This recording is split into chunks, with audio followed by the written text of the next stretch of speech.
Good morning on this July 3rd as we get ready to celebrate American independence. So this past Shabbos, I was walking home from services at Sholem Putterham Circle, and I was walking home with my wife and my children, my little boy Beryl, who's 8, and my daughter Shayna, who's 5. The other kids had already gone home. And we were walking with another couple, and we came to my home on West Roxbury Parkway, which is at the fork right across Putterham Golf. And thank God my kids had gone in, and Grooney had gone in, and I was sitting there and chatting with this couple standing outside. And a car was going the other way on West Roxbury Parkway towards Hammond Street, for those who know where I live. And this black SUV rolls down his window and he screams out across the big road, "F you, Jew." And he moves on. And there I was standing with this couple and, contemplating what could happen in America in 2023. And the truth is that I feel very blessed to live in Chestnut Hill. We have the most amazing, diverse, kind, gentle community, and I'm sure that this guy didn't live in Chestnut Hill. But irrelevant of that, it's not the first time that something was hurled at me, a curse or an anti-Semitic slur on the streets of Chestnut Hill. It doesn't happen often, but it's happened before. And I just thank God that my kids weren't there, because I move on, and I'm a proud Jew, and I don't care and won't budge from what people tell me. Like people always say, "Rabbi, why don't you wear a baseball cap, or be careful, you're walking on the main street, you have a yarmulke, you have a beard, your tzitzis are always hanging out, you're wearing your black coat." And the truth is that I will never hide, I will never crouch, and I will never succumb to anti-Semitism. But it made me think about this past week's Torah portion, the Torah portion of Bilam. And Bilam is the prophet that's hired to curse the Jewish people. And God doesn't allow him to curse the Jewish people. And at the end, he ends up giving the Jewish people a blessing. But one of the blessings, he says, is Kora Shachav Ka'ari. That the Jewish people, they crouch like a lion. But like a lion is, who would dare awaken them?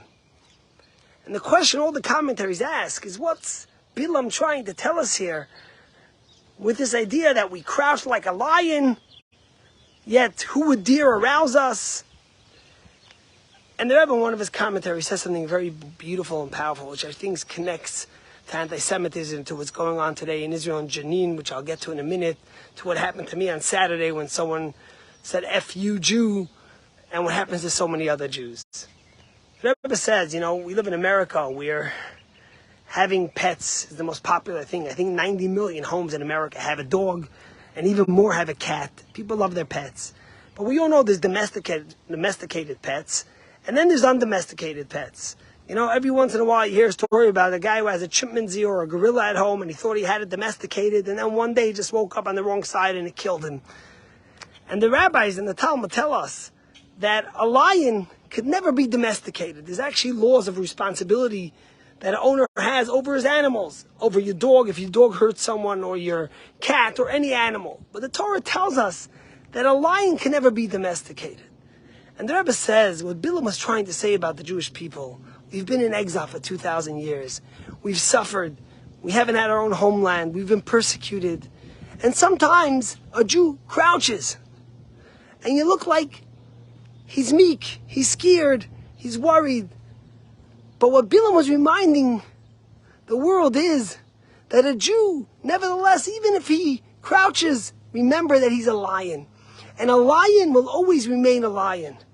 You might not know when it's going to get up and stand up, but a lion remains a lion. And a lion is the king of the animals.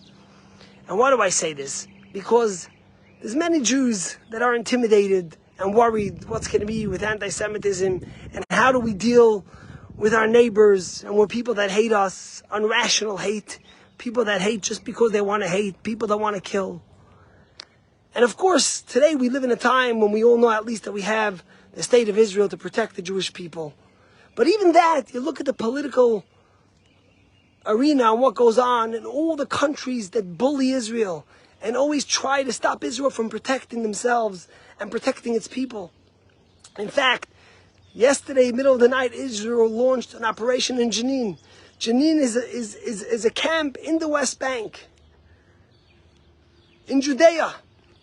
And basically what's been happening over the last 20 years is that they've been literally making another Gaza Strip in Judea. They've been building places to throw rockets. They've been throwing rockets from Jenin. They've been housing terrorists all over and building their own little army in Jenin. And most of the terror that's been happening in Israel over the last 6 months, in fact, just this year, there's been 36 Jews who have been killed in Israel by terror, and most of it comes from Jenin. So yesterday, Israel started a campaign, and they went into Jenin. 1,000 soldiers were involved in it, and they caught terrorists, and they found places where they were making rockets, and when they were launching them, and where they actually were making them, and where they were storing guns and ammunition.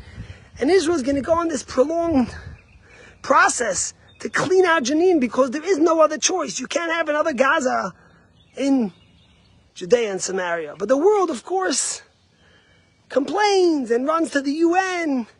They want us to go like sheep. They want us to get killed and not to do anything about it. They want us to get hated and to be quiet.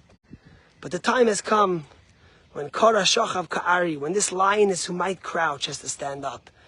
We have to stand up for Israel. We have to stand up for our people.